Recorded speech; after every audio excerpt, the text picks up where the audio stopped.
Aunty, நீங்க எதுக்கு தேவையில்லாம டென்ஷன் ஆறீங்க? அந்த பிரக்யாவை நினைச்சாலோ இல்ல அண்ணன் நினைச்சாலோ இல்ல அந்த கடவுளே நினைச்சா கூட ஒரு நாள்ல எதுவும் ஆயிடாது.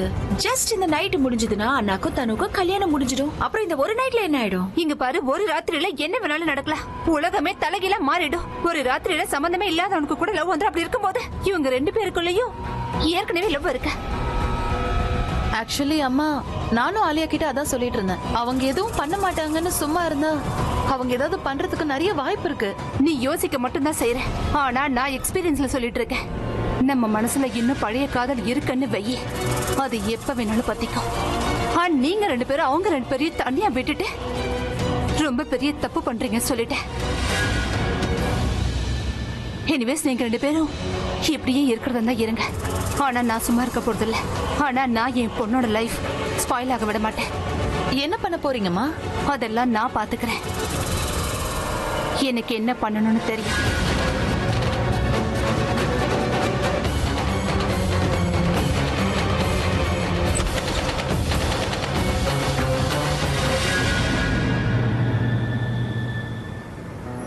ஆமா பிரபா, அக்கா கிட்ட நான் முதல்லயே சொன்னேன். தனு ஆலியா 2 பேரும் தோண்டின குழியில அவங்களே விழுந்துருவாங்கன்னு. என்ன சொல்றீங்க கிராணி? I don't believe this. உண்மைதான் பிரபா, நான் சொல்றேன்ல. அபியும் பிரக்யாவும் ஒன்னா ஒரே ரூம்ல இருக்காங்க. என்னால வெயிட் பண்ண முடியாம நான் போய் அவங்க ரூமை எட்டி பார்த்துட்டு வந்தேன். அபி பிரக்யாவை எவ்வளவு நல்லா பாத்துக்கிறான்னு தெரியுமா பிரபா? பாட்டி, அப்படின்னா அபி கண்டிப்பா அவன் மனசுல இருக்கிற விஷயத்த சொல்லி ஆகணும். ஏன்னா அவன் இன்னைக்கு புரிஞ்சுக்கலனா அப்புறம் என்னைக்குமே புரிஞ்சுக்க மாட்டான். மனசார பிரக்யாவை காதலிச்சுட்டு இப்ப தனுவை கல்யாணம் பண்ணிக்க போயிட்டு இருக்கான். இல்ல பிரபா, அதெல்லாம் பண்ணிக்க மாட்டான். அவன் காதல அவன் உணர்ந்துட்டான். நாங்க 2 பேரும் டைனிங் டேபிள்ல பார்த்தோம். இன்னைக்கு டைனிங் டேபிள்ல அந்த தனு பிரக்யாவை அவமானப்படுத்துறத அபியால சுத்தமா தாங்கிக்கவே முடியல. பிரக்யா என்ன பண்ணா தெரியுமா? வேலைக்காரியா மாதிரி அவளோட அன்பை தெரிவிச்சிட்டா. என்னோட அபி ஹீரோவா மாதிரி அவன் அன்பை தெரிவிச்சிட்டான். அவங்க 2 பேரும் ஒருத்தர் அவ்வளவு லவ் பண்றாங்க. ஆனா சொல்லிக்கதான் மாட்டேங்கிறாங்க. இன்னைக்கு மட்டும் அவங்க சொல்லிட்டாங்க. அப்புறம் நாளைக்கு அவங்க 2 பேர் கல்யாணம் நடந்துரும். நீங்க கவலையப்படாதீங்க பாட்டி. நாளைக்கு அபி அந்த தனுவும் இல்ல, பிரக்யாவை தான் கட்டிப்பான். ஆமா, எஸ்.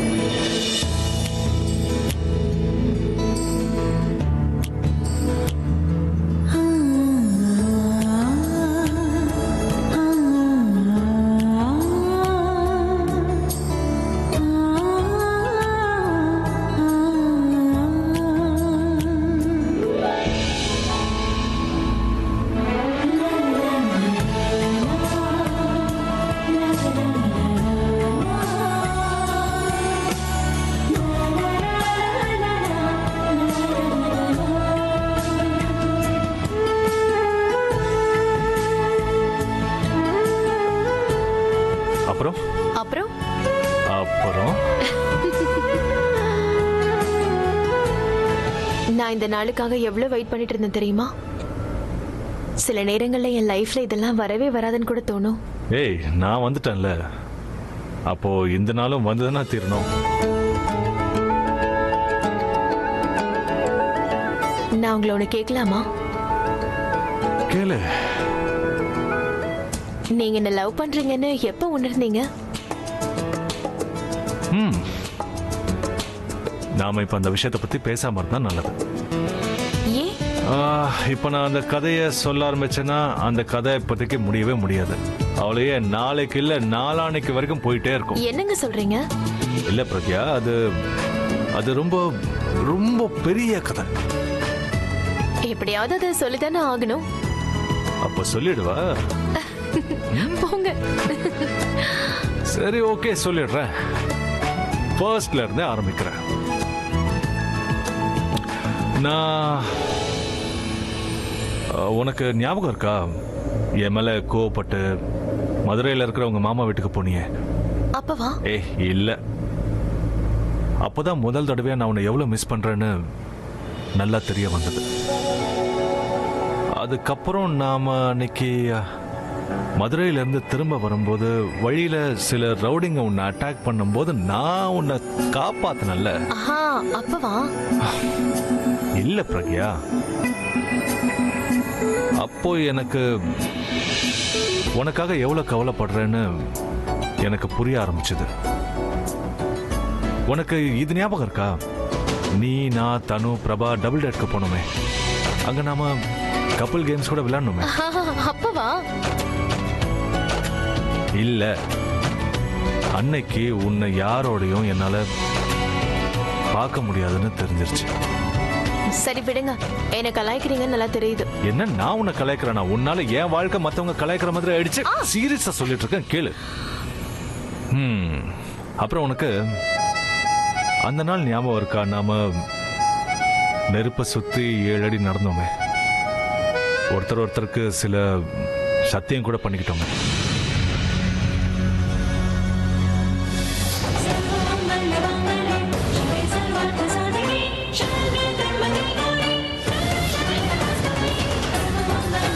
அக்னியை சாட்சியா வச்சு நான் உனக்கு வாக்கு கொடுக்குறேன். உன்னோட மானத்தை காப்பாற்ற வேண்டியது என் பொறுப்பு. இன்னில இருந்து உன்னோட மானம் என்னோட மானம் மாதிரி. ஹானிகா, உனக்கு அந்த நாள் ஞாபகம் இருக்குல்ல? நீ கோல்ட் ஸ்டோரேஜ்ல மாட்டிக்கிட்டு மயங்கி விழுந்துட்டியே. உன்னோட மூச்சு நின்னுடுச்சு. அதுக்கப்புறம் நான் அப்பவா?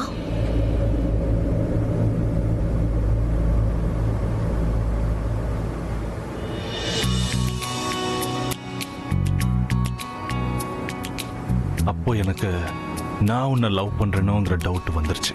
பரவாயில்ல விடுங்க, உங்களுக்கு எதுவுமே ஞாபகம் இருக்காது. எல்லாம் ஞாபகம் இருக்காதா? நான் சொல்லிட்டு இருக்கேன்ல, எப்ப நான் உன்னை மிஸ் பண்ண, எப்ப நான் ஜெலஸா ஃபீல் பண்ண, எப்போ டவுட் வந்தது. என்ன பிரயோஜனம்? எல்லாத்தையும் விட முக்கியமான விஷயமே உங்களுக்கு ஞாபகம் இல்ல. அப்படியா? உனக்கு என்னவோ எல்லாம் ஞாபகம் இருக்கிற மாதிரியே பேசுற. அப்ப நீ சொல்லு, உனக்கு என் மேல லவ் எப்ப வந்தது? எப்ப என் மேல லவ் ஃபீல் பண்ண ஆரம்பிச்ச? நான் இல்லாம உன்னால வாழ முடியாதுன்னு எப்ப தோணுச்சுன்னு சொல்லு. எனக்கு எல்லாம் ஞாபகம் இருக்கு. எப்ப உங்களை லவ் பண்ண ஆரம்பிச்சேன், எப்ப உங்க கூடவே இருக்கணும் போல தோணுச்சு, எப்ப நீங்க எல்லாமே என்னால இருக்க முடியாதுன்னு தோணுச்சு. அது மட்டும் இல்ல, நான் உங்களோட ஸ்பெண்ட் பண்ண ஒவ்வொரு நிமிஷமும் ஒவ்வொரு செகண்டும் எனக்கு ஞாபகம் இருக்கு. இதெல்லாம் உனக்கு எப்படியும் ஞாபகம் இருக்கும். ஏன்னா நீ தான் என்னோட ஃபேன் நம்பர் 1 ஆச்சே. எனக்கு என்ன பிடிக்கும், என்ன பிடிக்காது, என்னோட பாட்டு, என்னோட பழக்கம் வழக்கம் எல்லாமே உனக்கு தெரியும் இல்ல? ஆமா, இதனாலதான் ஞாபகம் இருக்கு. இதனாலதான் ஞாபகம் இருக்கு. இதெல்லாம் ஞாபகம் இருக்கு. ஆனா உனக்கு லவ் எப்ப வந்ததுன்னு ஞாபகம் இல்ல.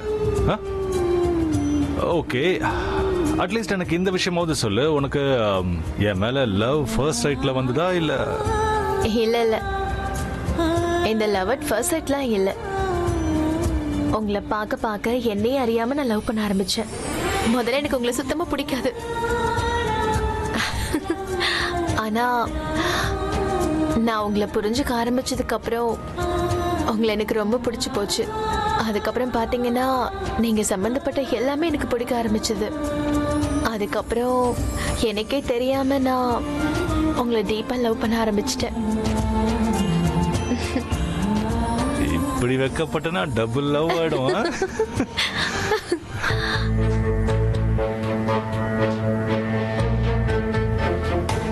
இந்த தடவை என்ன நடந்தாலும் சரி, அந்த பிரக்யாவை என் பொண்ணோட கல்யாணத்தை நிறுத்த விட மாட்டேன். அவங்க 2 பேருக்கும் நடுவுல பிரக்யா வரத்துக்கு முன்னாடி நான் பிரக்யாவை அபிகிட்ட இருந்து பிரிச்சிருவேன். உண்மையை சொல்லணும்னா என்னோட லவ்வும் இந்த மாதிரி தான். I mean love at first sight இல்ல, பட் கண்டிப்பா பெர்மனன்ட் லவ்னு சொல்லலாம். நான் கொஞ்சம் கொஞ்சமா உன் மேல லவ் உணர ஆரம்பிச்சேன். அப்புறம் லவ் பண்ண ஆரம்பிச்சிட்டேன். முதல் விஷயம் என்னன்னா, இந்த லவ் சொல்றதுல லேட் ஆகல. இல்லைன்னா நீ பெர்மனண்டா என்னை விட்டு போயிருந்திருப்பல.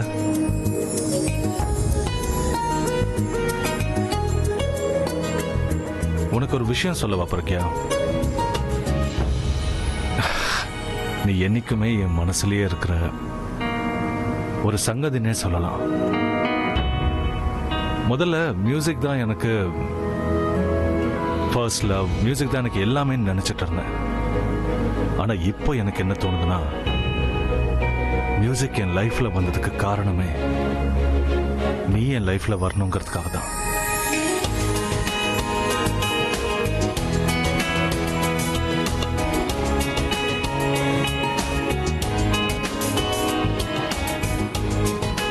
பிரக்யா, உண்மையில வெளியே இந்த ஜனங்கள்லாம் இல்லாம இருந்திருந்தாங்கன்னா இங்கேயே எல்லாரும் பாப்பாங்கன்னு சைலண்டா இருக்கு. இந்த கல்யாணம் முடியற வரைக்கும் எனக்குள்ள அந்த பயம் இருந்துகிட்டே இருக்கும். என் தனுவும் அபியும் புருஷன் பொண்டாட்டி ஆகுற வரைக்கும் நான் பிரக்யாவையும் அபியையும் கண்டிப்பா பிரிச்சே ஆகணும். அவங்க 2 பேரையும் ஒரு நிமிஷத்துக்கு கூட நான் தனியா விடவே கூடாது. அது இந்த கல்யாணத்துக்கே வினையா மாறிடும். சரி, ஓகே, போலாமா? எங்க? ஏய், இந்த விஷயத்த உடனே பாட்டி கிட்ட சொல்லணும்ல. இந்த உலகத்துக்கே சொல்லணும்ல நான் என் குண்டச்சியை எவ்வளவு லவ் பண்றேன்னு. வா. மெதுவா. ஐயோ, இல்ல இல்ல இல்ல, என்ன இறக்கி விடுங்க, என்ன இறக்கி விடுங்க, நான் வரமாட்டேன். ஏய், நான் வரமாட்டேன். ஏய் என்னாச்சு? முதல்ல நீங்க எனக்கு ஒரு ப்ராமிஸ் பண்ணி கொடுக்கணும். என்ன ப்ராமிஸ்? அது என்னன்னா, எப்போ நீங்க என்ன குண்டு சின்ன கூப்பிடணும். ஏன் குண்டச்சின்னு கூப்பிடணும்? நீங்க என்ன வெறுப்பேத்துறதுக்காக தான் என்ன குண்டு சின்ன கூப்பிடுறீங்கன்னு தெரியும். ஆனா நீங்க நான் அந்த பேர் வச்சு கூப்பிட்டா எனக்கு பிடிக்கும். அது ரொமான்டிக்கா இருக்கும். ஆஹா, ஓகே. உன்னை எப்பவுமே குண்டச்சின்னு கூப்பிட்டே வெறுப்பேத்துற. ஐ மீன் குண்டச்சின்னு கூப்பிடுறேன். அதே மாதிரி நீ கூட பதிலுக்கு எப்பவுமே சொல்லுங்கன்னு சொல்லணும். ஏன்னா நீ சொல்லுங்க அப்படின்னு சொல்லும் போது எனக்கு ரொம்ப பிடிக்கும். என்னங்க? சரி, பேசினதெல்லாம் போதும். ஒரே ஒரு தடவை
ஞானி என்றும் அழகாக செய்கின்ற மாயம் போல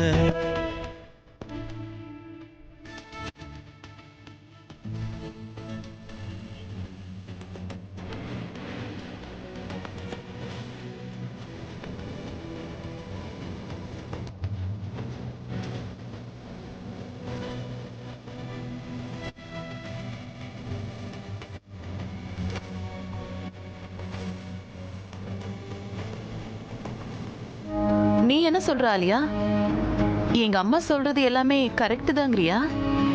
தனு, நான் சொல்றேன்னு தப்பா எடுத்துக்காத. எனக்கு என்னமோ உன்னோட அம்மாவும் அந்த பிரக்யாவோட அம்மாவும் ஒரே மாதிரின்னு தோணுது. I mean like just lightly melodramatic. Actually Alia, எங்க அம்மா கொஞ்சம் ஓவரா திங்க் பண்றாங்களோன்னு தோணுது. ஏன்னா சின்ன விஷயம் தானே, ஏன் இவ்வளவு ஓவர் ரியாக்ட் பண்ணணும்?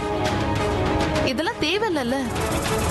பொண்ணுங்கன்னு வந்தா இந்த கரிசனம் எல்லாம் இருக்க தானே செய்யும். ஏன்னா ஆல்ரெடி வேற என் மேரேஜ் நின்னு போயிருக்கு. அதனாலதான் ஓவரா டென்ஷன் ஆகுறாங்களோ என்னவோ. அதுவும் கரெக்ட் தான். உனக்கு வேணும்னா நம்ம ஏதாவது பண்ணலாம். இல்ல இல்ல, நான் சில விஷயத்துல இப்போ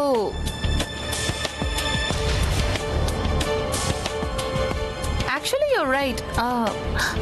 மம்மி தேவையில்லாம ஹைப்பர் ஆயிட்டாங்க. இவ்வளவு நேரம் ஆச்சு, இன்னும் யாருமே வெளியே வரல. நம்ம அபியும் பிரக்யாவும் உள்ள என்ன பண்றாங்கன்னு நான் போய் பாத்துட்டு வரேன். 10 நிமிஷம் உன்னால பொறுக்க முடியாது இல்ல?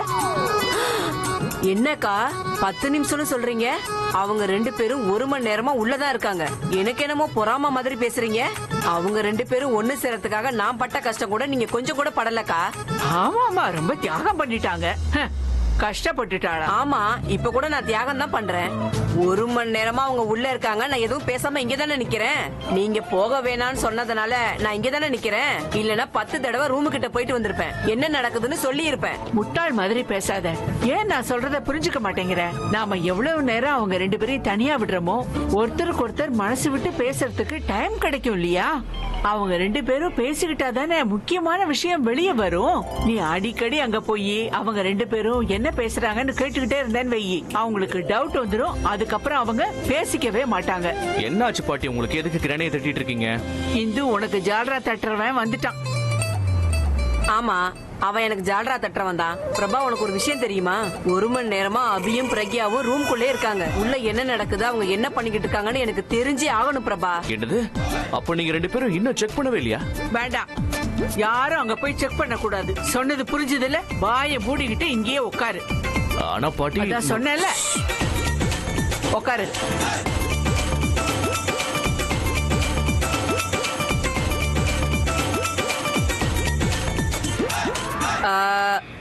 அக்கா, ஒருவேளை வாயை மூடிட்டு உட்காரணும்னா நாம அவங்க ரூமுக்கு வெளியே போய் உட்காரலாம்ல? உன்னால வாயை மூடவே முடியாதா? இதுக்கப்புறம் நீ வாயை திறந்தேன்னு வெயி, நான் உன்னை வீட்டுக்கு வெளியே உட்கார வச்சிருவேன். கொஞ்ச நேரம் வெயிட் பண்ணுங்க, பொறுமையா இருங்க. அவங்க 2 பேரும் அவங்களாவே வெளியே வந்து அவங்க என்ன பண்ணிட்டு இருந்தாங்க, என்ன பேசிக்கிட்டு இருந்தாங்கன்னு சொல்லுவாங்க. அது வரைக்கும் பேசாம இருங்க. நீங்க கொஞ்சம் பொறுமையா இருங்க. உட்காருங்க. வெயிட் பண்ணுங்க, வெயிட்.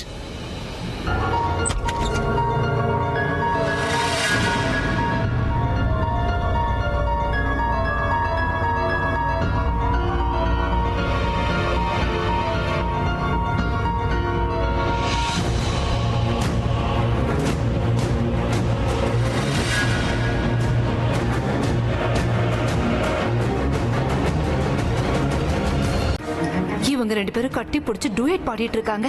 அவங்க தனுவும் ஆலியாவும் செலிப்ரேட் பண்ணிட்டு இருக்காங்க. இந்த தனுக்கு எப்பதான் இதெல்லாம் புரிய போகுதுன்னு தெரியல. நான் உடனே ஏதாவது பண்ணி ஆகணும். ஆனா என்ன பண்றதுன்னு தெரியல.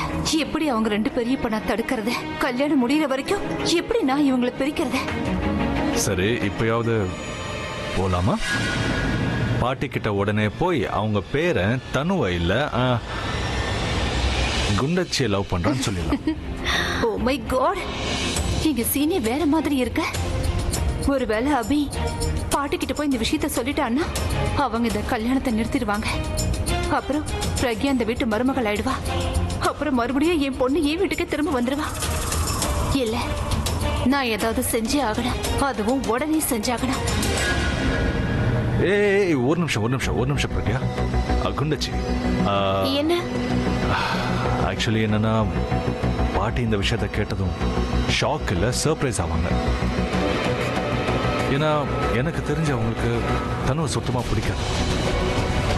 நீங்க அப்படி நினைக்கிறீங்க? ஏன்னு கேட்டா எனக்கு தெரியும். அவங்க தனுவ கிட்ட பேசுற விதத்தை பார்க்கும்போதே அவங்களுக்கு தனு சுத்தமா பிடிக்கலன்னு புரிஞ்சிருச்சு. அப்ப அவங்களுக்கு வேற யாரெல்லாம் பிடிக்கும்?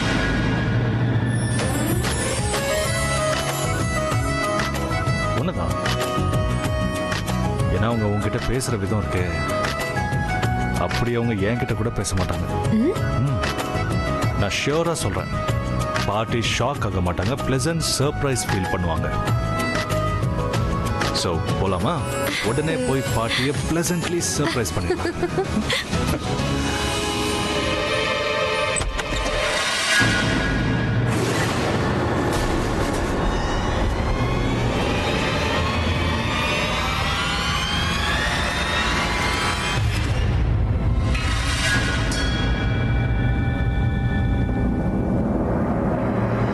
நீங்க இங்க ஏதாவது சொல்லணுமா? தனு இங்க வரலையே. இல்லப்பா, அது ஆக்சுவலி நான் தனுவை இல்ல உன்னதான் தேடிக்கிட்டு இருந்தேன். உன்கிட்ட முக்கியமான ஒரு விஷயத்த சொல்லணும். சொல்லுங்க ஆண்டி. இல்ல, அது ரொம்ப முக்கியமான விஷயம். நாம தனியா பேசலாமா? தனியாவா? ஆ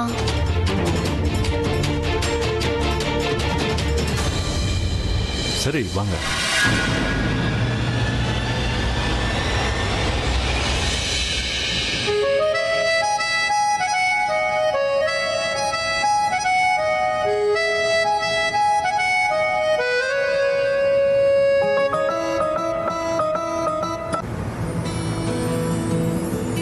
உங்களுக்கு வெக்கமாவே இல்லையா? ஆண்டி முன்னாடி எப்படியா கண்ணடிக்கிறது? ஒருவேளை ஆண்டி பாத்துருந்தாங்கன்னா, இங்க பாருங்க, இன்னைக்கு நீங்க எனக்கு கொடுத்த சந்தோஷம் அதை என்னால வார்த்தையால சொல்ல முடியல. நான் உங்களை மறுபடியும் பார்த்தேன். மறுபடியும் நீங்க என்னதான் லவ் பண்றீங்க. நேத்து வரைக்கும் நான் உங்க கல்யாணத்தை எப்படிடா நடத்துறதுன்னு யோசிச்சுட்டேன்னு தெரியுமா? ஆனா இன்னைக்கு நீங்க எனக்கு கொடுத்த சந்தோஷம் இருக்குல்ல, அதோடய வாழ்நாள் முழுக்க நான் கடந்துருவேன். எதுவுமே எனக்கு புரிய மாட்டேங்குது. உங்களுக்கு எதுவுமே தெரியாது. யாராவது உங்களை என்கிட்ட இருந்து பிரிச்சிருவாங்களோன்னு தினமும் எவ்வளவு பயந்துகிட்டே இருப்பேன் தெரியுமா? எப்படி உங்களுக்கு எல்லாத்தையும் ஞாபகப்படுத்துறது, எப்படி இந்த கல்யாணத்தை நிறுத்துறது, எப்படி நான் தான் உங்க பொண்டாட்டின்னு சொல்றதுன்னு யோசிச்சுட்டே இருப்பேன். ஆனா நீங்க இப்ப எனக்கு எந்த பயமும் இல்ல. கடவுள் ஒரே நிமிஷத்துல என்னோட எல்லா வேண்டுதலையும் நிறைவேற்றிட்டாரு. எனக்கு இப்ப அப்படியே காத்துல பறக்கிற மாதிரி இருக்கு. என் கால் தரையிலே நிக்க மாட்டேங்குது.